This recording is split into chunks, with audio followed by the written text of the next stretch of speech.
Welcome to the Slop Farm. Enjoy the video. You begin by confirming basics.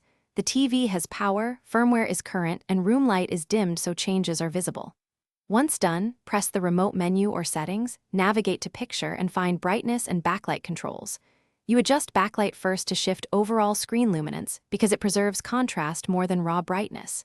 Make small changes, plus or minus 10, then pause and look. This starts the calibration process you will refine next. You now refine the middle settings.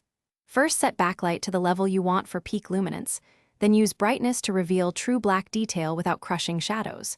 Next, tweak contrast for peak white so highlights aren't blown out, raise in 5 to 10 steps, then check. Adjust gamma to shape midtones, lower values deepen image, higher values brighten. Use a test pattern or a phone light meter to aim for consistent results across scenes, and make incremental changes. You finish by testing on varied content, movies, sports, and news to ensure balance.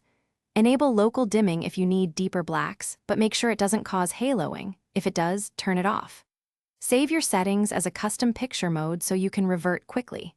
If something looks wrong, washed out, crushed blacks, or color shifts, reset the picture mode to default, then reapply your steps slowly. This troubleshooting reset clears hidden processing that can mislead your adjustments. Thanks for watching. Consider subscribing if we helped you today.